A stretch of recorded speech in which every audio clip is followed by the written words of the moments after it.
Hello, everybody. Good morning, good afternoon, good day to you all, and thank you all so much for joining us today.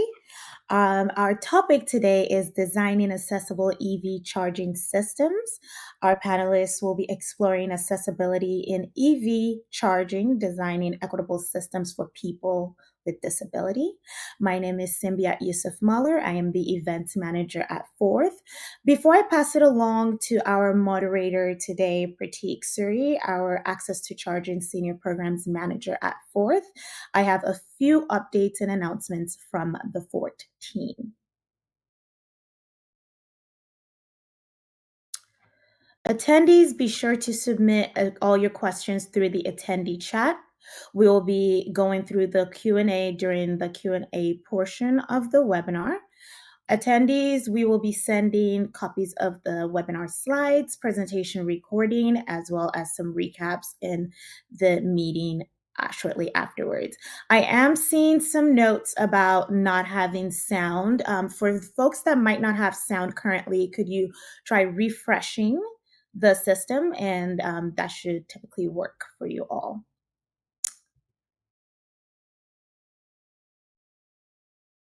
And if you are new to the Fourth webinar or new to Fourth, or who is this organization called Fourth?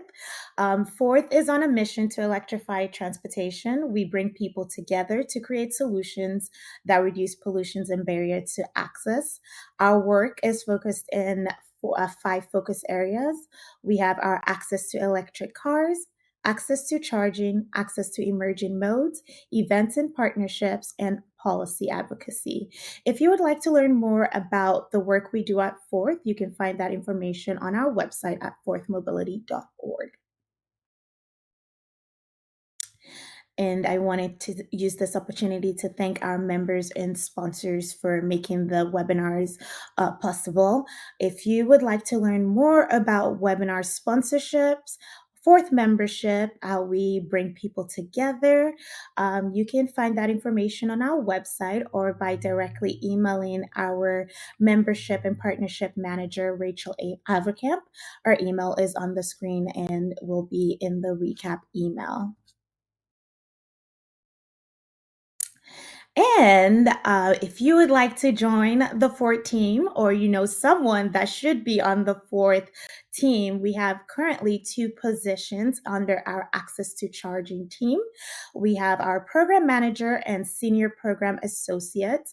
We hope that you can share these openings with your networks, and we will be sharing the link shortly in the chat as well as in our recap message.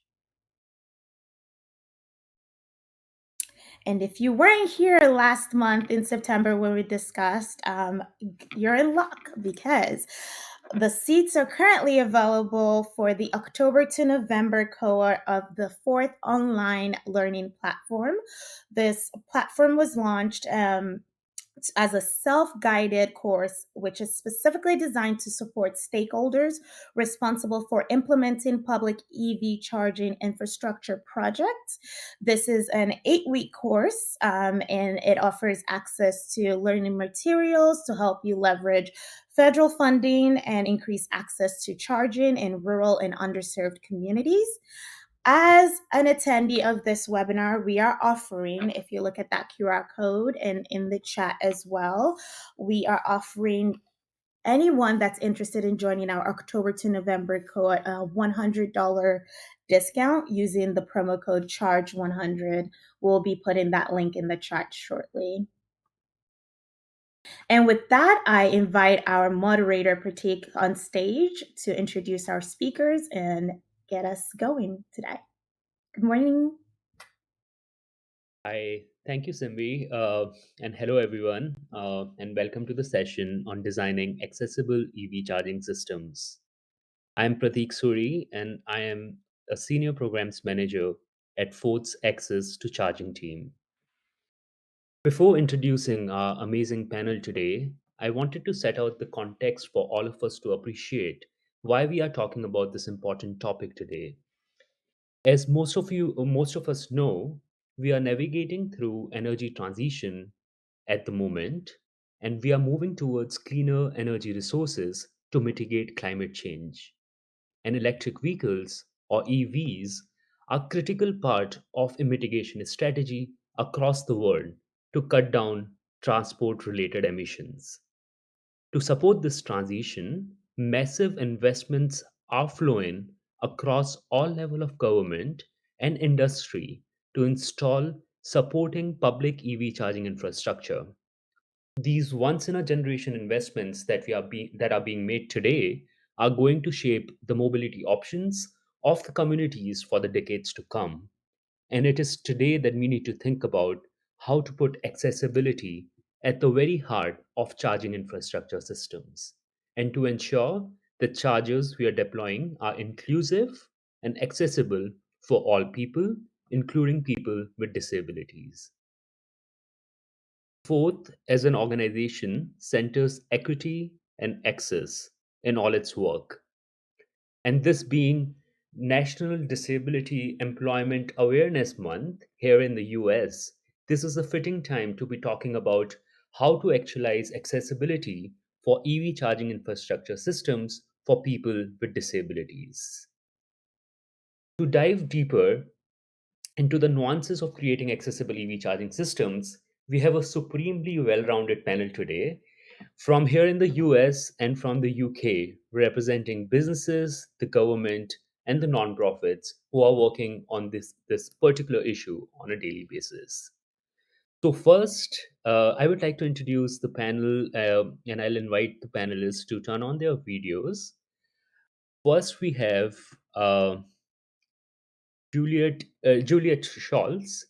Juliet is a transportation systems engineer at the Office of Technical and Information Services at the US Access Board.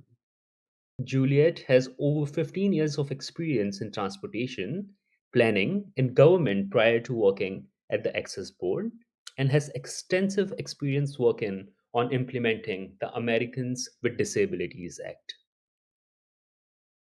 Next, we have Chloe Livingstone, Deputy Head of Stakeholder Engagement and International UK office at the UK office for zero-emission vehicles. She leads the accessibility policy work at the office and to support an inclusive charging infrastructure rollout across the UK. Next, we have Jeff Dion. Jeff is a senior product director at Flow. As the senior product director at Flow EV Charging, Jeff is interested in accelerating EV transition by offering the most reliable EV charging experience. Finally, we have Alan Hejl, lead accessibility consultant at Spark Access. Alan is working towards improving accessibility and disability inclusion across the mobility industry for people with disabilities. We are truly grateful to each one of you for joining us today. And we are also very thankful for all the audience members for being present today here on the session. Just to kickstart the session, I wanted to put an icebreaker. It's for all the audience and panelists to sort of chime in and share their views on, are charging stations currently designed to be inclusive? So that's the icebreaker question, and I'll probably ask Ellen to start off and kickstart this conversation. Yeah, I would say they try in some ways. And I think we'll unpack that later, but I'll leave it at that for my response. Thank you. How about Chloe? Yeah, I would have a similar response to Alan. Definitely, the straightforward answer is no, but there are definitely some really, really great companies out there that are trying their best, and we're seeing movement in this space. So, yeah, it's getting there. All right. Juliet? Yeah, I would agree. They're not quite accessible, but fortunate with all the resources out there, we can get to a place where all EV chargers are readily available and usable by people with disabilities. Thank you. Jeff? I'll echo my colleagues. I think it's really not there at this point, and it needs to improve. But there's good ideas and good path forwards. All right. Thank you, everyone. So with that, we'll now hear from our panelists one by one, followed by a dedicated Q&A slot towards the last 20 to 25 minutes of the session. So please do submit your questions in the chat box. We are watching out for them. All right, with that, I invite Juliet to tell us more about the design recommendations for accessible electric vehicle charging stations. Take it away, Juliet. Thank you, Prateek. So my presentation today is going to be a broad overview of the design recommendations for accessible electric vehicle charging stations. We do have more information about these recommendations on our website at the U.S. Access Board website, and that's access-board.gov, and it will be shown at the end of my presentation. So last year, in July 2022, we published the design recommendations for accessible EV charging stations. And what this is it's not a final enforceable rule, but what it is it's a technical assistance document.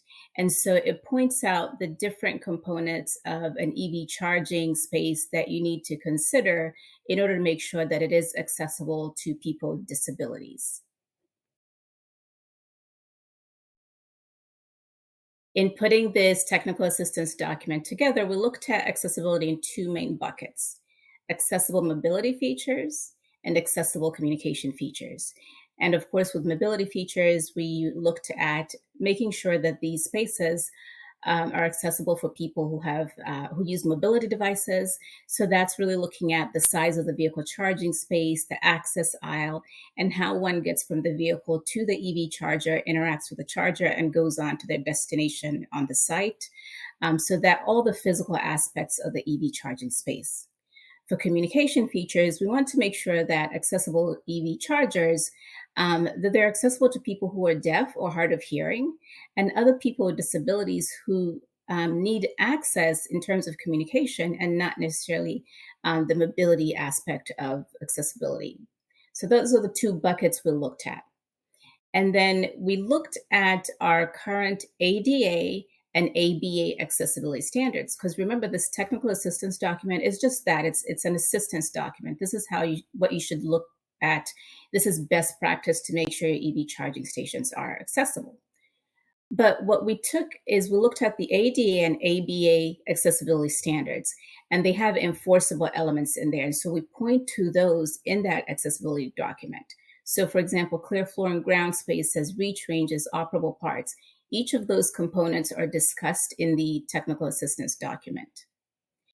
On a site, we want to make sure that the EV charging station, as pictured here, is out of the group of all these EV charging spaces, it's the closest one to the accessible entrance.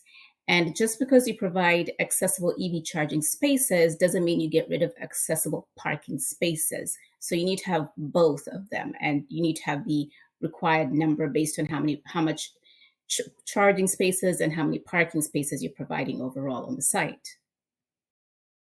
On street, you want to make sure if you don't have access by a curb ramp, you want to make sure that the accessible EV charging space is at the end of the block face as pictured here. That way one can easily get to the crosswalk and come over and get to the EV charger. It's a lot more challenging in the roadway because it's already developed. So sometimes you're really restricted on space. But in the technical assistance document, we give some guidance on best practices, even when you have limited space in existing infrastructure. I talked about the size of the space. We do want it to be bigger. So we specify 11 foot wide by 20 foot long, and an access aisle that's 5 feet wide. We want there to be signage that this is indeed accessible. And then we say the EV charger should be at ground level. That way there isn't a curb when you're coming from the vehicle space, access aisle, and getting to the EV charger.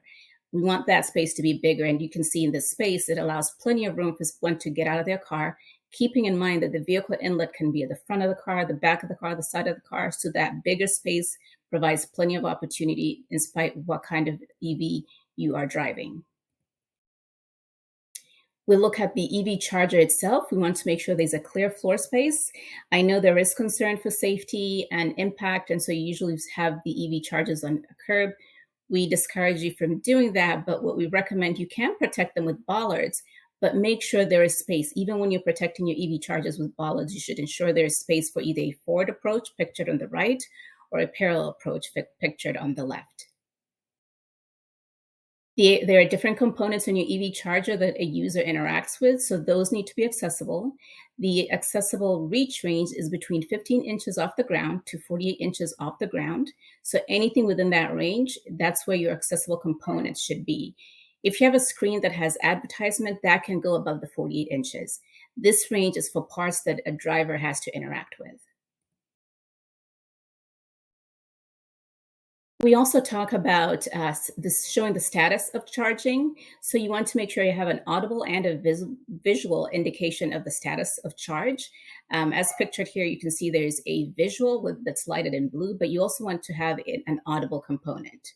And if you're designing for the federal government, Section 508, which covers communication features, kicks in and requires some more of these communication requirements. Speech output is another function that we talk about on the communication side of things. And again, that's covered in Section 508 if you're designing for the federal government. So in here, we're looking at a pay system, and you want to make sure that it's accessible for people who need that auditory function. Our next steps, like I said, this is strictly a technical assistance document. It's not enforceable under the ADA. So we are in the process of rulemaking, which means we're developing what will be, once finalized and adopted, what will be the requirements that will be enforceable under the ADA and the ABA. The website on this slide shows the status of our rulemaking. So if you want to keep up to date on where we are in rulemaking, that's where you can find that status. This is my contact information, and I know this was really brief, so please reach out if you need more detail or have more questions about the technical assistance document. Thank you.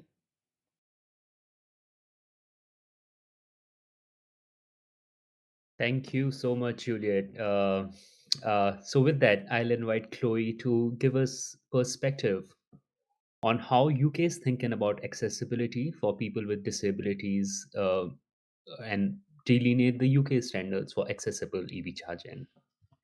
Take it away. Thank you. Hi, everyone. So I'm Chloe. I work in the UK Office for Zero-Emission Vehicles, which is a joint government unit across the Department for Transport and also the Department for Energy Security and Net Zero. So we bring together the energy and transportation requirements to develop effective policy for electric vehicles. So holistic approach to the transition that we've got ahead of us. So just to give a little bit of context, given that I'm conscious a lot of you are not based in the UK. So we have over 1.2 million plug-in vehicles now registered in the UK, and the majority of which are fully battery electric. And by 2035, all new light-duty vehicles must be fully zero-emission vehicles. We also have over 48,100 public charging devices and more than 8,900 which are rapid or above, which the government and industry have helped to roll out. So this is just public devices, doesn't include those which are based on private workplace and domestic properties. So just to give a little bit of context on our recent policy announcement, so our Prime Minister recently confirmed that we will be introducing a ZEV mandate from 2024, and that by 2030, 80% of new cars will need to be fully zero emission. We've also got various regulations which we've laid to support zero emission vehicle policies, and also we have launched our local EV infrastructure fund, which is a grant scheme to support local authorities across England to roll out charge points for people who don't have off-street parking, because that's actually quite a common issue here in the UK. So why does charging need to be accessible? We actually have 1 in 5 people in the UK which report a disability, and we expect that there will be 2.7 million people in the UK by 2035, with half of which that will be reliant on public charging. So statistically in the UK, disabled people are less likely to have off-street parking, so they are more reliant on that public charging network. So what we want to do is actually design inclusively, so that we don't have to go back and retrofit charging units in the future when all of a sudden it's a huge barrier to disabled drivers being able to purchase a new vehicle. But also worth noting that this is about inclusivity. It's not just about disability.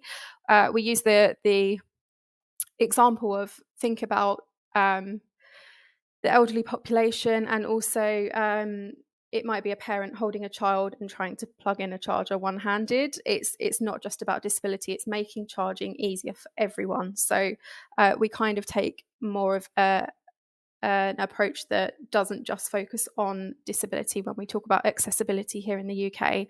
So thinking about the key challenges, really a lot of similarities to the previous presentation, but so I won't touch on this for too long. But thinking about the charge point itself, we have the height, space around the charge point, bollards, interfaces as well. So digital interfaces need to be easy to understand, cable management, and the force required for connecting the charger, but also the surrounding environment. So curbs and not enough space around the charge point or the vehicle, placement of the charge point, and thinking about other features such as safety of consumers. So is it in a dark car park? Can CCTV and lighting be installed to make it feel like a more pleasant charging experience? So we developed a standard alongside UK disability charity Motability. We co-funded that, and it was published by the British Standards Institution. And that was published last year, and it's called Publicly Available Standard 1899, or PAS 1899 for short. And this actually provides that standard of what accessibility looks like for public charging, and it sets that minimum level across all public charge points, providing best practice on how that can be deployed, and helping with kind of design and construction, and the surrounding environment for the charge point. It looks at both on-street and off-street scenarios, so it's really, really useful for all public charging. So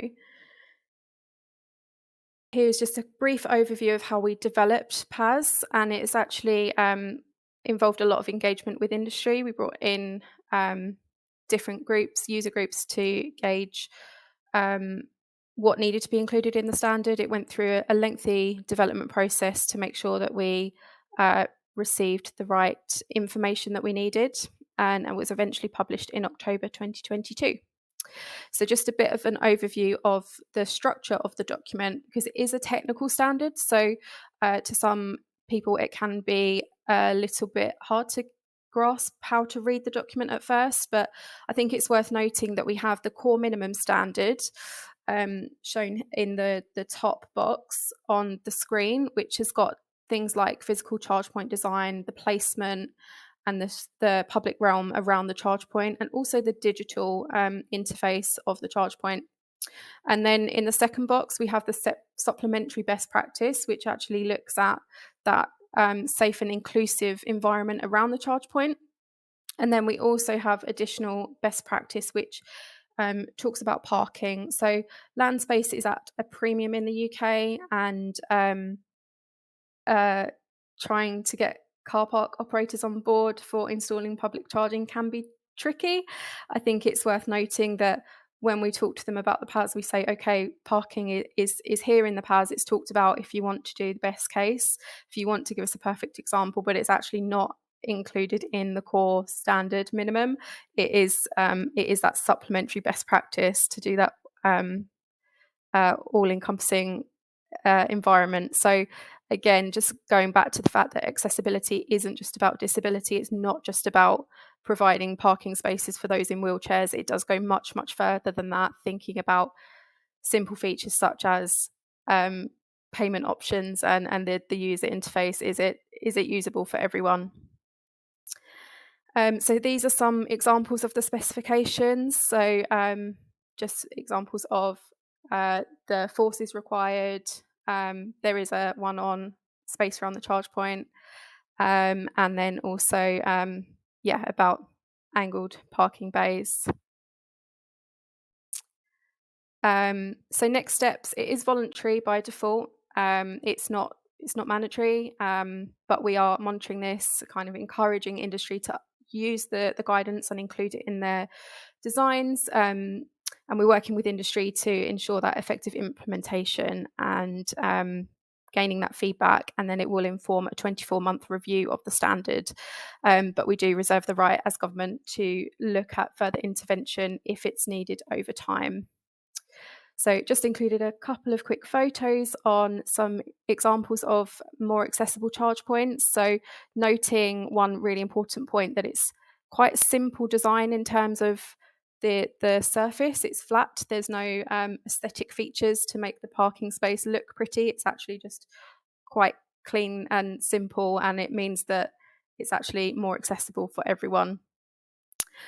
And then I've included some useful links of kind of background of how this was developed, and also the standard itself, and some summary documents so that you can have a look at that when you have a little bit more time. And that is it from me. Thank you.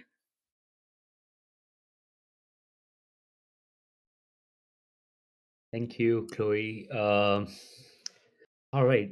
So just a reminder, please feel free to use the chat box to ask any questions during the presentation. There's a dedicated Q&A section towards the end, and we'll take your questions then. All right. I'll go to Jeff to tell us more about accessibility from EV supply equipment businesses' perspective as to how charging can be designed to be more accessible. Over to you, Jeff. Thank you.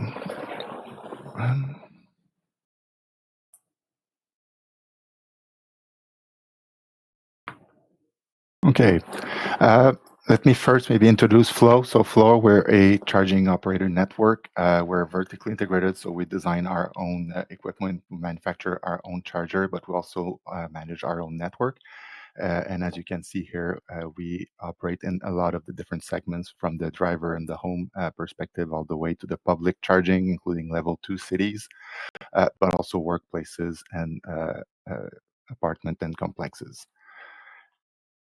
In terms of our core pillars and what we want to deliver, we want to make sure that because we're vertically integrated, we bring the best user experience, but also the most dependable one. We want the charger to be something people can rely on. It needs to work. It's a very important portion of their travel planning and also commuting activities. So we want to make sure that that 98% uptime is delivered all the time. But also, at the end of the day, we need to have a seamless and the best experience for the EV driver, and it shouldn't be just for actual driver, it should be for everyone. So basically, designing for a larger audience of driver is really thinking about the best user experience, but not just the regular, more easy to think of, but also thinking about all the drivers that are on the road. So that includes new driver, experienced one, but also people with disabilities. We really feel that thinking about a larger approach, just like Chloe said, will benefit all the different drivers in different cases. It might just not be a question of disability. And looking at the solution, it's really not looking at it from a charger perspective. It's really looking at it as a full ecosystem. The charger itself can solve so much. Yes, we can bring a measuring tape, we can lower interfaces, that needs to be done, but it needs to be think as a full experience for the driver. And reflecting on the experience, basically we have multiple stages where the EV driver will start its experience. It starts really when driving the car with the intention of going charging. That's the first point where we can be better at offering a good experience. That means passing good information, accurate information for the EV driver to know what are the services that are offered at this place, what are the the complementary amenities that we have, and is the site offering a charging capable of charging everyone in every vehicle.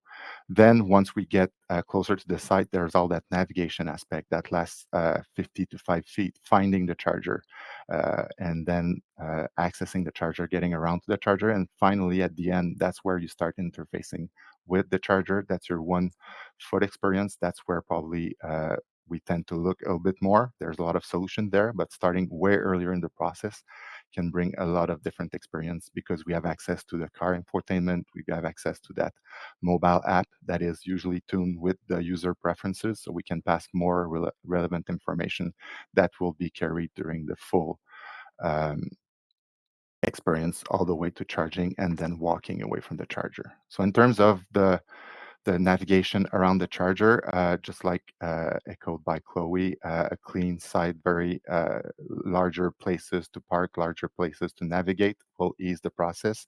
Uh, you see here a charger site where it's a drive-through approach, a little bit different than what we tend to see more, which is more the parking perpendicular way.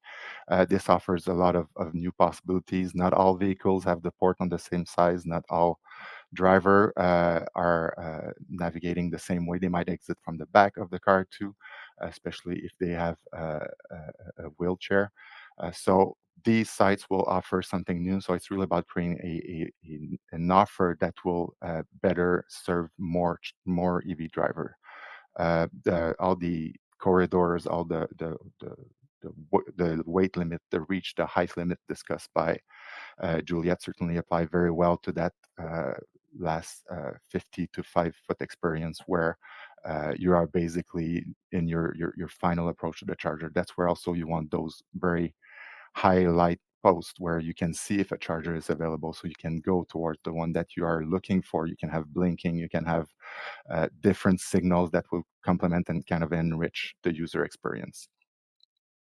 And as mentioned, a safe environment, well lit. It could be lit from the charger. The light could come from the site itself, but creating that safe environment is very critical to make sure that adoption is good and that people will come back to a site knowing that that site serves them well. Uh, Directly at the charger, there's multiple way we can communicate and give feedback to the user. We still have that mobile app that we can use as a different way to interact with the charger. We have, of course, directly using the charger, using that user interface. We can have also a lot of visual using lights, colors that say that the charger is in use, the charger is available. We can have blinking. We can guide the user towards where he needs to interface, but also we can have all the sounds communicating also availability, errors, or any a point of attention for the EV driver. And finally, of course, plug and charge technology that can just remove a lot of these steps by just plugging the cable into the car will certainly help also getting the best user experience. And finally, at the charger direct interface, I've added the mention of a need for cable management. It can be a passive cable management, but the great benefits of having one that is motorized is, of course, it limits the force to be used by the EV driver. The EV driver will just fight the dead weight of the connector, but he will not have to drag the full cable. That could be very long if we want to make sure that we can charge any car part in most configurations. So having that cable management will kind of automate the process so that it will be easy for someone that only has one hand free or that is reducing its mobility to carry these cable. Because as we get in the high power range, these cable become very stiff, very big, very hard to manipulate for any type of EV driver. So having that assistance can certainly help. It also clears the parking in front of the EV charger, making sure that there's nothing on the ground, that it's easy to get access to the interface, but also reduces greatly all the hazards and the chances of tripping. So making sure that managing the cable, bringing it back into its place, and making sure that the charger itself is very easy to access is very key to ensure a good experience for everyone. Finally, I'll open on our mission, which is overcome climate change by accelerating the EV adoption. And as stated by multiple here, EV adoption is for all. Accessibility of the charging solution shouldn't be a barrier to entry. Mobility is part of making sure that you are part of a community, going to your work, going to your family, getting part of all these activities in your community. Multiple charging points with good accessibility solution needs to be installed for all types of driver with all types of different needs. So it should really not be overlooked if we don't want that to become a barrier. I've listed here my contact. You can also visit flow.com if you want to learn more about our solution. Thank you, Prateek.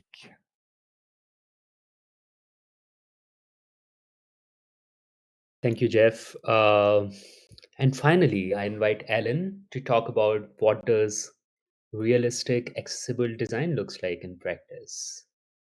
Over to you, Alan. Thank you.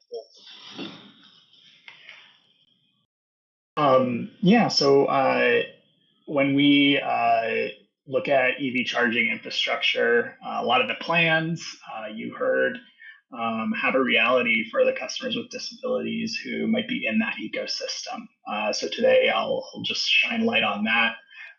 My personal experience, I identify as a person with a disability with ADHD, chronic nerve pain, and some other non-apparent disabilities. And then my partner, she's a wheelchair user who owns Ford Mach-E, and we love going on road trips and traveling around together. And so a lot of the experience of customers is still largely unknown and underrepresented in the industry. So one of the things to address, and I think I saw a comment at some point in chat on some of the trade-off of the cost-benefit analysis if you target a minority as small as people with disabilities. Well, what if I told you we're all about to become people with disabilities at some point in our lives, or we'll all have close friends and family who have this experience. But when you start to think of the market power of people with disabilities and the ability to innovate, we know it's 26% of the population in the US, over 63 million people. Only about half of that are considered transportation limited. So many do drive and have full independence of the highways. When we look at the global scale, it's 1.3 billion people in the world. Some say, I think it's good to think of that as rivaling the market of China when you start to look at the global scale. Add to that our temporary disabilities. For all of us who are in this industry, we're one slip on the ice away or one accident away from possibly finding ourselves in this space and needing an environment that we can still use. And then to future-proof all designs, we've got this thing called the silver tsunami coming, where we've got an aging population that are going to make up a significant portion of car buyers. That trend is already on the rise, with most new vehicle buyers being over the age of 52. And that's only going to increase as we see a large part of the global population moving towards age. And then thinking of, and I think it was covered well by a lot of folks, but thinking of disability as coming in more forms than just physical mobility, which is what we often think of first. But you have to think of the deaf and hard of hearing experience. There's a lot of myths on who can drive if you might have a vision disability. But there are a lot of folks out there who the self-driving features that are coming in electric vehicles might be the assistive technology that is the gap that they need. So we have a newly empowered force of drivers that can drive safely with maybe a vision disability, who identify as blind and low vision. And then added to that is our new awareness on cognitive and emotional disabilities, which include autism, ADHD, and lastly, speech. But when you look at the business case, it's well supported in the industry across a lot of top Fortune 500 companies, thanks to groups like Accenture and Disability N. But when you focus on disability inclusion, both for hiring practice at our small growing mobility industry, and when you look at it from a product innovation point of view, the trends are clear in the market. It's 20% higher revenue, 30% higher profit margins, and often a stakeholder return that's 4 times higher than those that don't focus on disability inclusion in their strategies. So to tie in a lot of the themes of standards, I've put together kind of what I call wheels on the ground of seeing these infrastructure deployments firsthand. Some are literally in my backyard. Some are just from experience. I've heard from the disability community and knowing other drivers with disabilities who are in this ecosystem. So when we look at standards, one theme comes really clear across everything that's out there, and it's accessible spaces, needing space around where an EV charger is. But often you need to look at it in kind of the systems lens of what is it interacting with. And you can see here in the picture to the left, there's an accessible space, and then adjacent to that is a level 2 EV charging station. But if you look really closely, the accessible grid actually intersects the curb cut right in half. So this EV space was installed, and it actually ends up blocking the curb cut to the point it's no longer usable for somebody who may need it. And to address, I think, some of the other questions in chat of adjacency, this is one of those things that if you told someone what you're doing, it would be clear, but was this really looked at for usability? Because that charging cable would likely not reach the accessible space over the 9-foot van grid. The next are operable parts and reach height, and something I found the magic of, you can see my lovely wife here. Something I found the magic of is a dowel rod. We've got one that we keep in our car to help us highlight the range, but just a 15 to 48 inch mark on a stick for Chloe and others from the UK dialing in. That's 38 to about 130 centimeters. But it really helps highlight what happens when an EV charger is maybe going on a curb, and what might have been a great design and an EV charger is maybe missing the mark for usability once it's put into an environment. And lastly, our payment systems, which seem straightforward, and there's like plug and charge where a lot of it's taken care of for you. But there's also this inherent legacy systems that are already building, and I've got a picture here of a charger I just had to use 2 weeks ago that has 2 different NFC tags to accept payment, and neither of them actually do. So you have to install an app, log into an account as a guest, and handle your payment exclusively through the app. And what is that doing for someone with ADHD who, if it's a confusing system that takes more than 5 minutes to navigate, that is a customer experience that has burned me. So when you think of really the implementation and how customers are starting to feel without a lack of direction, these are sometimes easy problems to solve.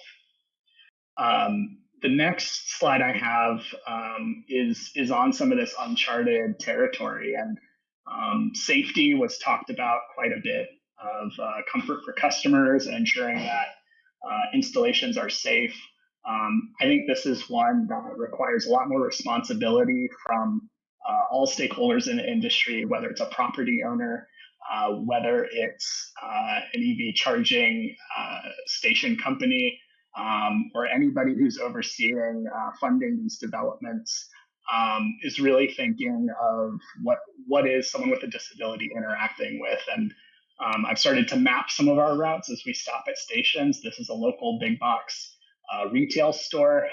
It's a very small picture, but the charging station is down at the very bottom of these orange lines. And with going on road trips, with needing high capacity charging, it means restroom breaks. So the amenity is often the restroom at a big box retail store or wherever we end up. And this so happened to be at 9 p.m. And we had the food options were low. The deli was closed at the store.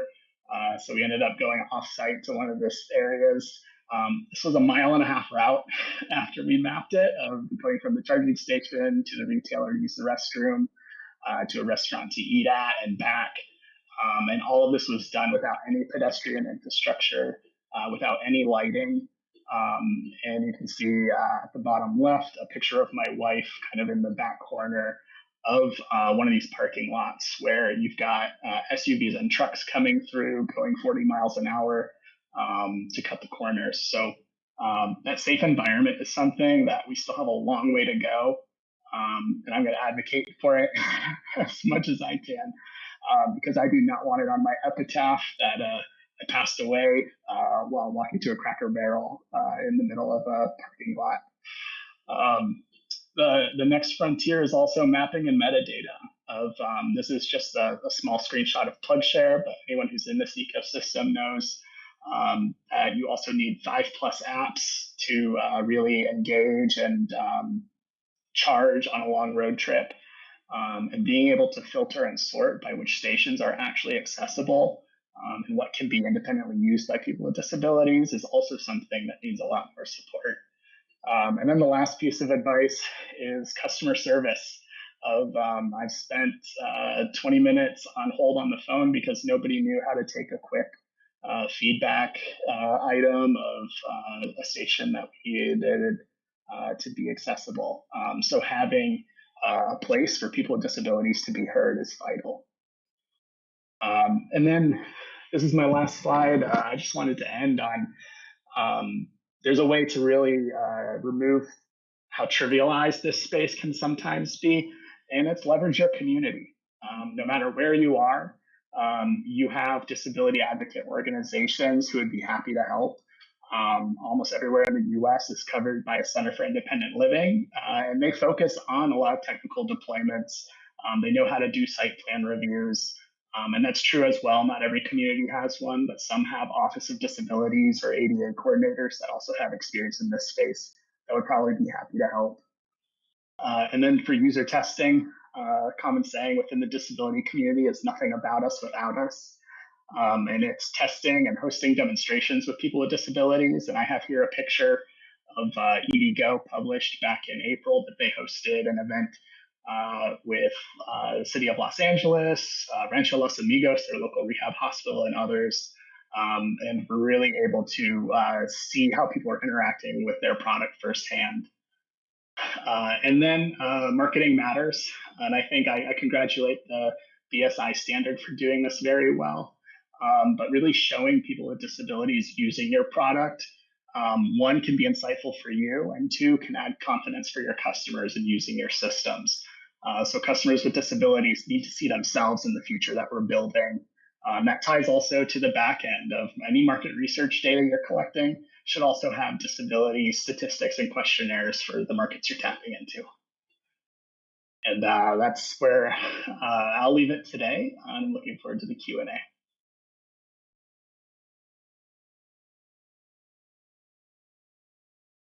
Terrific. Thank you all. Amazing presentations.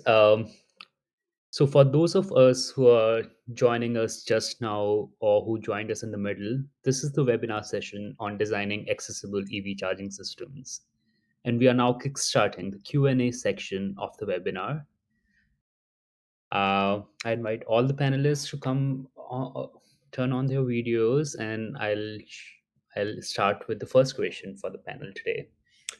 So there is a concern which is oftentimes highlighted that accessible charging infrastructure could be more expensive or could lead to increased costs. Is that really true? And how does the cost factor sort of interact with creating accessible charging infrastructure? Perhaps Juliet, how do you feel about that?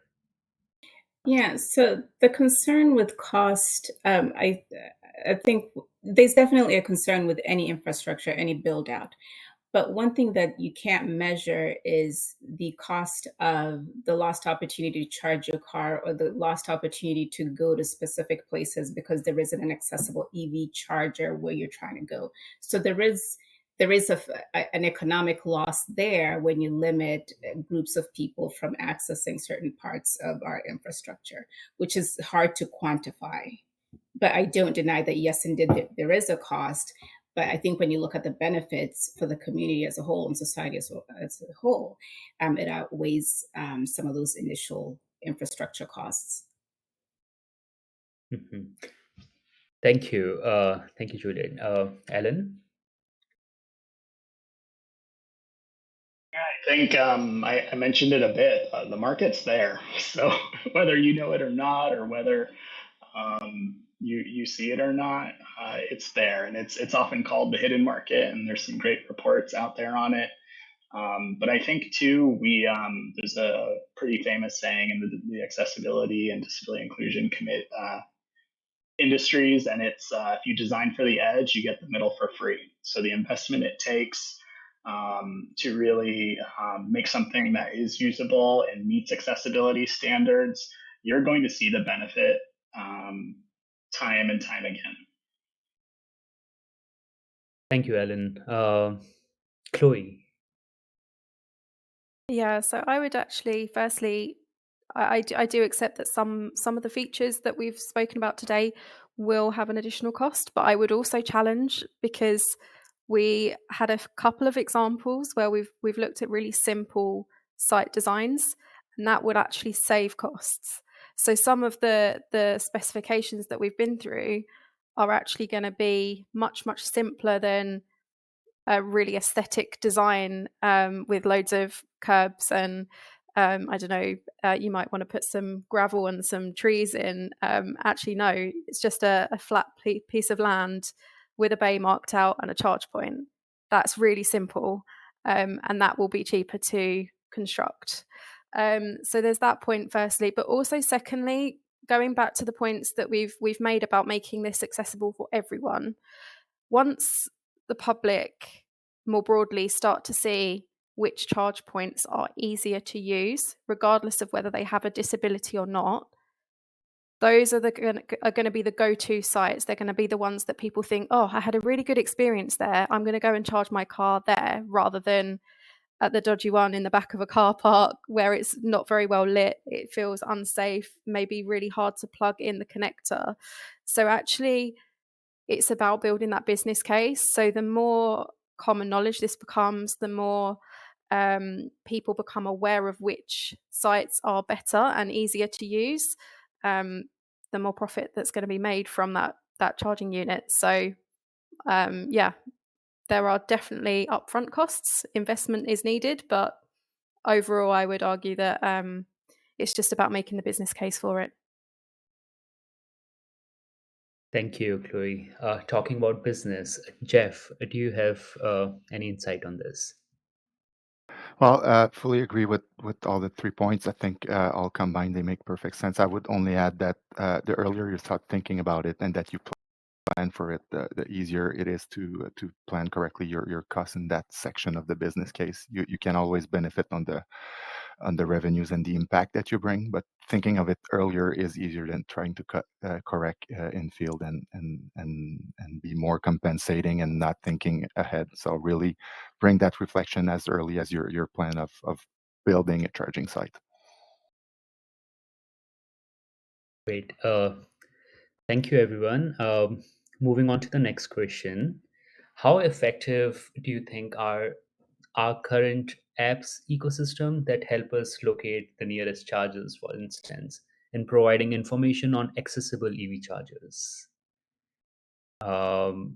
Jeff?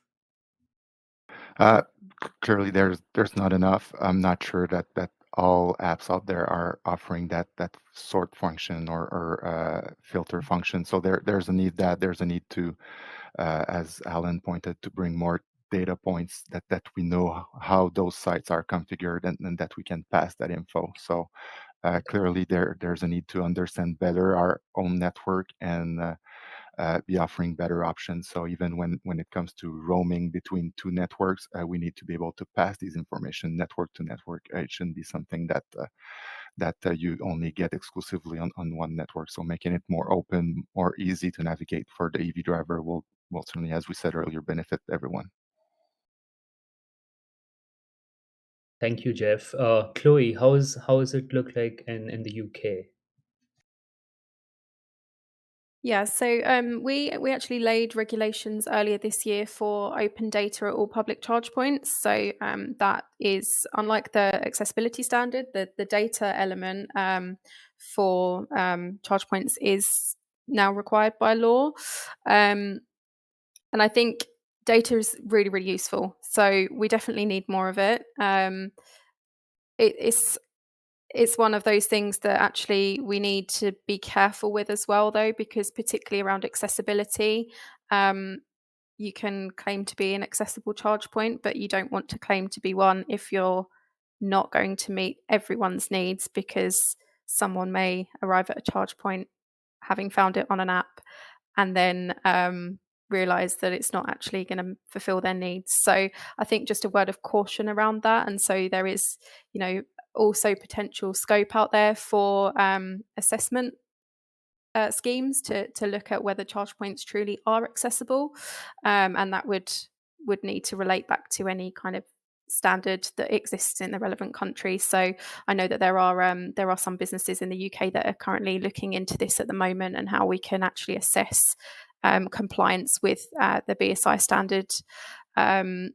So it's definitely, there's still a lot of work to be done, but there is a lot of use for data and a lot of potential there. Right. Well, thank you. Helen, quickly, I think we are running short of time.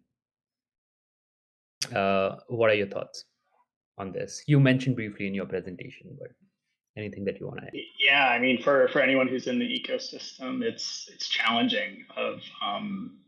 If you're on a road trip, like my wife and I commonly go from Detroit to Baltimore, which is an 8-hour road trip by car.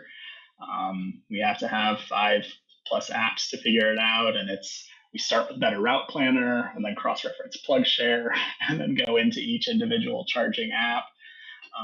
And the most we can get is yes or no to accessibility sometimes, and that's worrying. If I hear yes or no, I know the answer is no. It falls to, I think we need a call for data on some of the key points that the U.S. Access Board is starting to chart forward, and also just the practical user experience. Again, pictures showing the different angles of things, having a proven maintenance plan for snow removal. We've encountered that a few times where a charger would have been accessible if the property were correctly maintained. And there's a lot that goes into it, but I hope we see a future where there's better data available. And this is going back to my time at General Motors. Back in 2021, we worked with the data science team to just do a public query of the U.S. Department of Energy database. At the time, I think there were 55,000 stations, and we used 30 keywords across accessibility, handicap, disability, etc. And I think it returned less than 30 stations. So there's some progress to be made. Yes. All right, Juliet, 30 seconds. And the only thing I want to add is, yes, we need the data, but those apps need to be compliant, 508 compliant. They should be accessible, the apps themselves. All right. Well, thank you, Chloe, Juliet, Ellen, Jeff, and all the audience members for joining us today. We are hopeful that this session helps us understand where are we today in terms of accessibility when it comes to EV charging infrastructure, and what we need to consider to undertake to ensure the design of accessible and inclusive EV charging systems for all. With that, I'll pass it to Simbi. Thank you so much, Prateek. Thank you again to our panelists. The contact information for our panelists can be found on the screen here.